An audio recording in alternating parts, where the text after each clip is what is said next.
All right, in this video, we're going to go ahead and do a little bit of a deeper dive into GoPFW. We're going to review a little bit of the stuff for the program access, whatever you want to call it, and then we'll go in a little bit deeper of the content. So, in the last video, we talked about setting up your GoPFW account. We also discussed that student to-do list on that very first card. Should be one of the very first cards. If it's not, please reach out to PFW IT in order to get that set up. We talked a little bit about paying your bill as well. We talked about how to log into GoPFW to access that paying your bill. So it should be the very top student to do. It's got a little $sign on it. We also talked a little bit about you could also find your bill on the Bursar card, Bursar student account information card, and you'd be able to see your bill and then pay your bill that way. Also mentioned that it's a good idea for all students, whether you're on campus, not, to go ahead and add your parent as an authorized user so that they can access your bill and get that paid for, and you don't have to worry about it. One of the things I did want to remind students that your bill must be paid if you're on campus. If you are on campus, then your bill must be paid before the Friday before classes start, or you could get a late fee if you don't. So that means if your class starts August 25th, you have until August 22nd to pay your bill. If your class starts in the spring semester, it's August 12th. That's when classes begin, so 10 and 11 is the weekend before. So that Friday would be the 9th, so you have until January 9th to get your bill paid. So make sure that you get them done beforehand, or you could get a late fee. It's not much, but it's more than you want to pay. So if you are dual credit, it's a little bit different because we don't have to go necessarily by PFW schedules, so it's a lot later in the semester. So I want to say bills are due in late October for fall, and then I want to say early March, I believe, for spring. So keep that in mind, but that's how you pay your bills. If you do want to pay them in person, you can come to PFW 2101 East Coliseum. They are in the ground floor of Kettler Hall, G57, and you can pay for it in person there, or you can do by mail, address, and you can attention Bursar, and that'll get it taken care of. Again, if you have any questions about that, please feel free to reach out to the Bursar, give them a call, shoot them an email. Again, I pointed this out in the last video. I'll point it out again. If your parent is not an authorized user, they can't call and request information. So due to FERPA, which is a state law that we'll discuss later on, that protects your rights and privacy as a student. So therefore, they can't get that information unless they're an access authorized user. So good idea to do. All right. Navigating your GoPFW, another one of your padlocked navigation cards is going to be Brightspace. Brightspace is Purdue's online learning management system, so LMS. So some of you may be more familiar with terms like Canvas or Blackboard or Google Classroom, all those different ones. Schoology is another one that's quite popular. That is an LMS, an online learning management system. Brightspace is our learning management system. Okay, so if you're of an online class, you're taking it on Brightspace. If you have a class that uses Brightspace for submission of homework assignments or online discussion boards, or even getting digital content sometimes from the professor, it's going to be done, most of the time, it's going to be done through Brightspace. So that's how you're going to log in there. Again, it's the same credentials, same information as your GoPFW account. Also remember, I cannot remember if you're using GoPFW and then log into Brightspace, if you have to do Duo again. I don't think you do. Sorry about that. I don't think you do, but you may have to use Duo. So make sure that you use those directions that we discussed in the previous video about setting up Duo to make sure that you have that ready to rock and roll. Other services on GoPFW that you can find, transcript requests. So this is how you're going to request a Purdue transcript. Academic supports, so learning supports such as peer facilitating group study sessions or supplemental instruction. You could also accessing the tutoring center as well through this process. You could also get the Disability Access Center. So if you're a student with disabilities, you have a 504 IEP. Those laws don't necessarily apply to college and universities, but we do what we can to access reasonable accommodations for students if they need some support. So reach out to the Disability Access Center and see if you can qualify. The academics cards also has a testing services center and counseling services as well as on that little card. I don't have the card up here, but there is a specific card for the Mastodon campus bookstore. So that's where you're going to find all of your official textbooks and course materials to purchase for your classes here on campus, as well as important software downloads, other necessities. Also, if you just want to buy, just a fun little t-shirt or whatever else, okay, it's all done through there. And you get quite a bit of discounts, I think, for some technology stuff. So like MacBook, Chromebooks, things like that, I think you get discounts on some of that stuff. PFW IT Services, again, they have their own card as well. So you can submit a help desk ticket, IT resources, web print for students, and so on and so forth. And we'll talk about that in a second. If you're on campus anyways. So that is also how you're going to utilize some of this, and you can get access to this content. Web print for students. This is only for students here on campus. So if you are not on campus, you can skip this little part. Web print is just for students that want to print here on campus. GoPFW.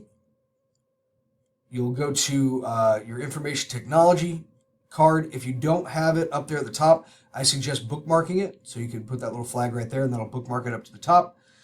You're going to scroll down to web print for students. You'll log in right here. This is that login for, I think it's what's called PaperCut. It's our digital printing service. So you'll log into PaperCut, same credentials as your GoPFW. On the left side of the screen, you're going to do web print, submit a job. You'll upload your whatever it is you're printing. At the bottom of the page, it'll select print options and account selection. You'll click the whatever upload document. You'll find the printer that you're going to print to, print it, and then make sure that you print up your printout before at the designated printer before you head out and do whatever you're doing.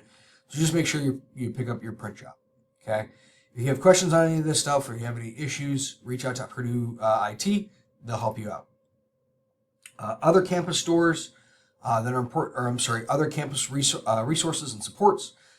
Again, this is just a direct link to all of these sites: academic learning supports, tutoring, supplemental instruction, so on and so forth, writing consultation, the writing lab, IT support, Helmke Library, Disability Access Center. One thing I didn't mention prior to the writing consultation and support, you can actually submit a paper that you're working on for your class, and they will check the errors, they'll check the reasoning, logic, all that stuff in it, and they'll make sure that it's good to go, and they'll send you back feedback. If you're on campus, or you can be on campus, and you want to pick up a Mastodon ID card, usually, by the way, these are required for a lot of some of your services, especially print, things like that. Or if you just want to pick it up for, I don't know, maybe discounts at local restaurants, whatever, because sometimes they'll give student discounts. You can get your Mastodon ID card. It can be picked up at the information desk and student union. You'll need your 900 number and a state-issued ID, like your driver's license, in order to pick that up. And if you want more information, go to Campus Credentials, click on this link, and it'll take you right to where you need to go. We're going to jump around just a little bit there on the next piece, because we're going to discuss student parking, FERPA, and student conduct. We'll cover FERPA and grades first, and then we'll kind of get into some of the other stuff. So federal law, Family Education Rights and Protection Act. That is a federal law that is designed to protect your privacy and your, whatever you want to call it, your security for your information. Okay? It's primarily, for your experience as students, it's primarily for you and your parent, because you're seen as dependent of your parent. However, once you are enrolled into a post-secondary institution, your FERPA rights transfer from your parent to you, which means that your parents will have very limited access to your information, billing, course registration, all that stuff. It has to be you.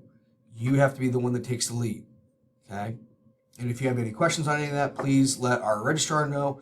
If you have any more questions, or if you have any, whatever you want to call it, if you have any other interests, you have any more questions, click on this FERPA link and it'll take you right to the registrar's PFW page with all the information that you could potentially need.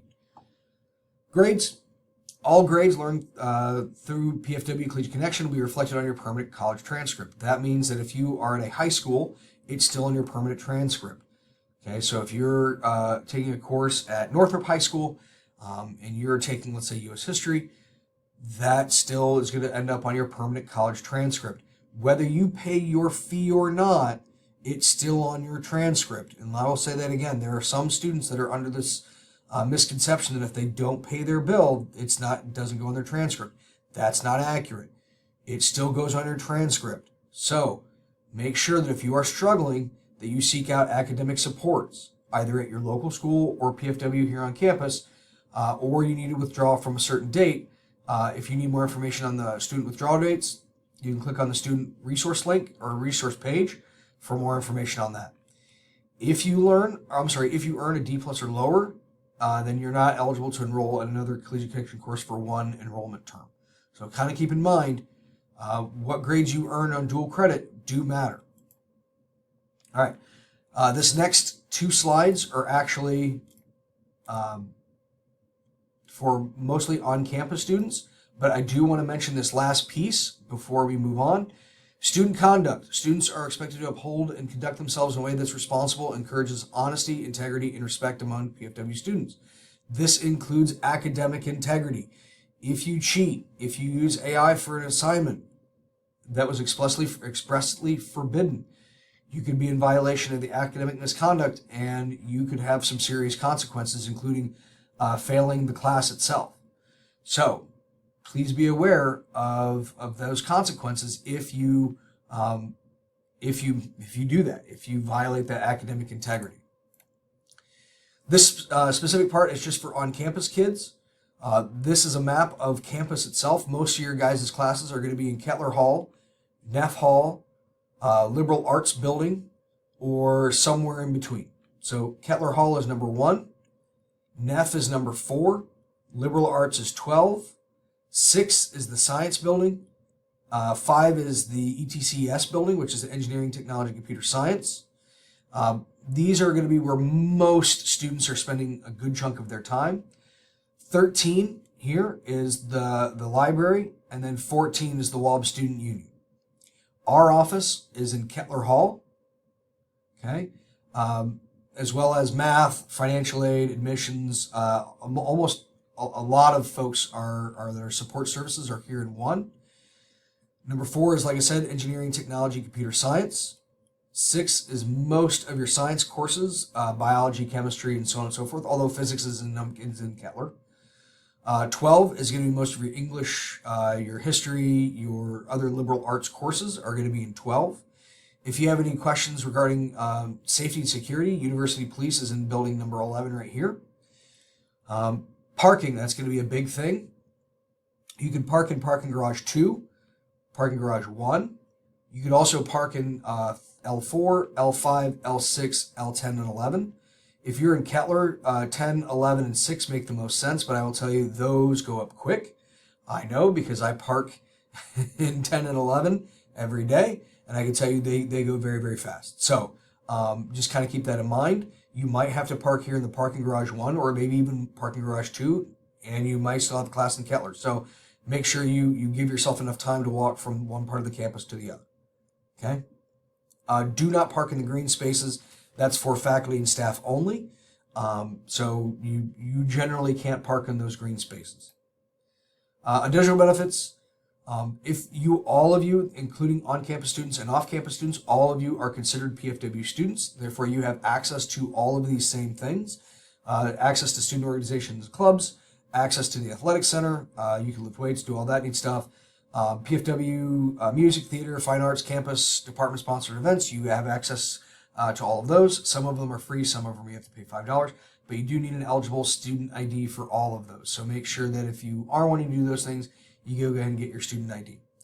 If you have any questions on any of this stuff, any of this content, please feel free to reach out to our office at any time. We're happy to answer any questions you may have, and I hope you have a great fall or spring semester. One last real quick thing. This is the academic calendar. Your high school may not be on the same course schedule as we are, so make sure you keep track of all these important dates of when classes start end and when their breaks are.